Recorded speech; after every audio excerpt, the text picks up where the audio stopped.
Making progress on your journey is so important as a creative, and doing that on a daily basis is something that we should always strive for. But making sure we're going about making that progress the right way is even more important. And for myself, my biggest problem was perfectionism.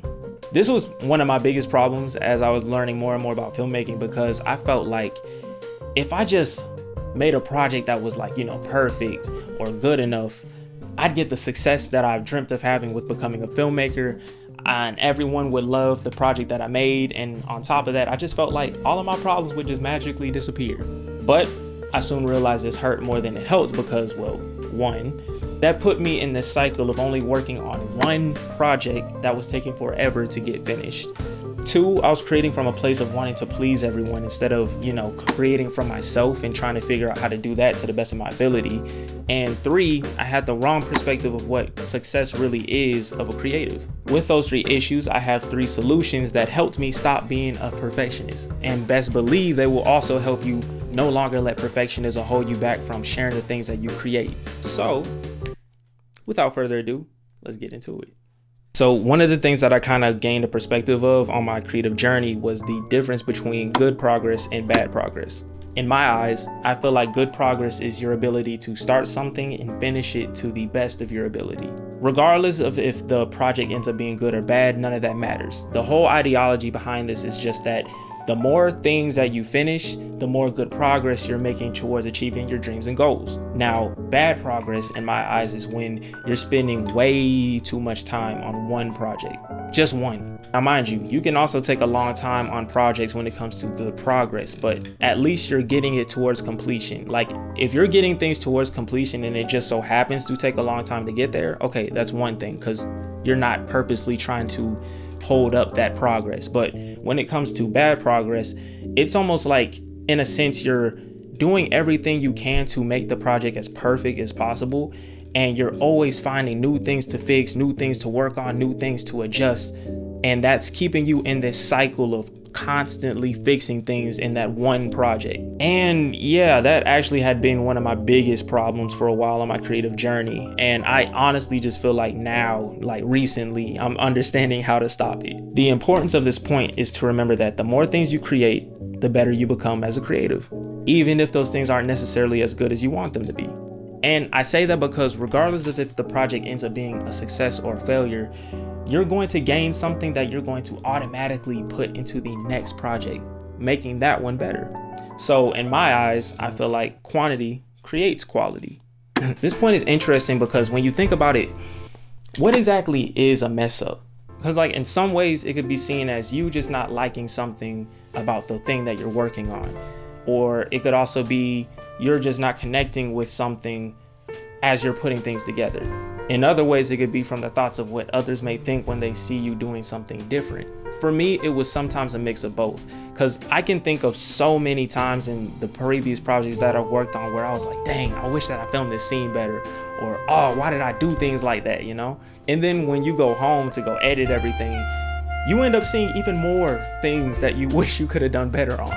I would be thinking that if someone was watching my stuff and they saw these mess ups, they would be taken completely out of the whole watching experience. And in some cases, that actually might happen. But the thing to remember here is that that aspect of this whole thing is out of your control.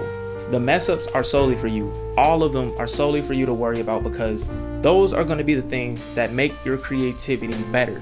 The mess ups can help you find where you need improvements at. The mess ups can help you realize what mental blocks are holding you back.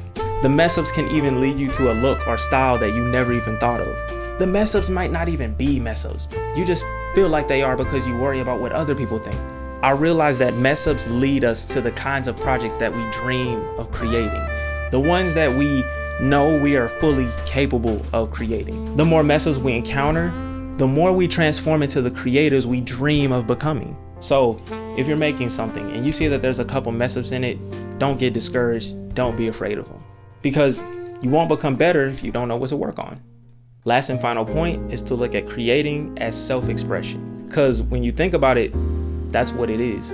I recently read this book called The Creative Act by Rick Rubin. Highly recommend it for any creative out there. And it gave an amazing description of what creating is for us individually and what true success is of a creative. He said, hold on. The goal of art isn't to attain perfection. The goal is to share who we are and how we see the world. Artists allow us to see what we are unable to see, but somehow already know.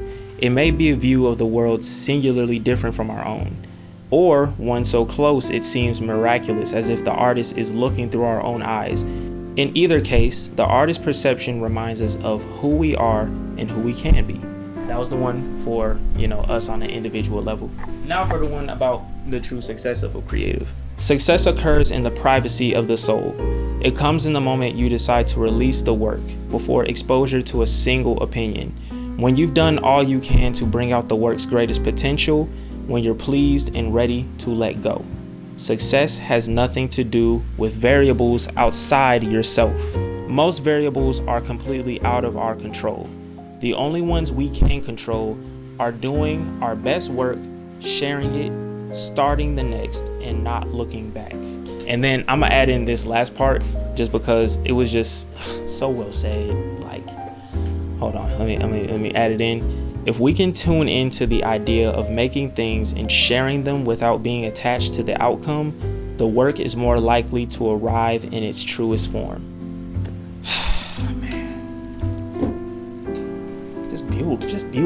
Just beautiful.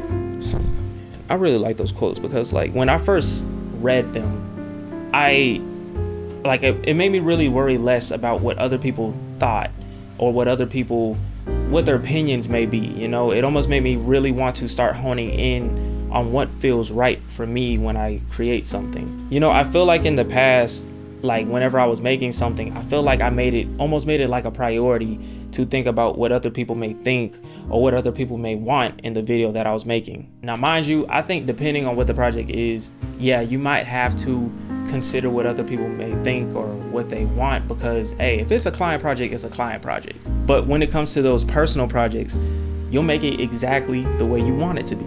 And when it comes to making client stuff, hey, at least you'll be able to, make stuff the way you want it to when it comes to making the rough cut, But the most important thing to take away from this is realizing that your success as a creative comes from the simple actions of you putting something together to the best of your ability, putting it out there for everyone to see, and then moving on to the next thing. That's it.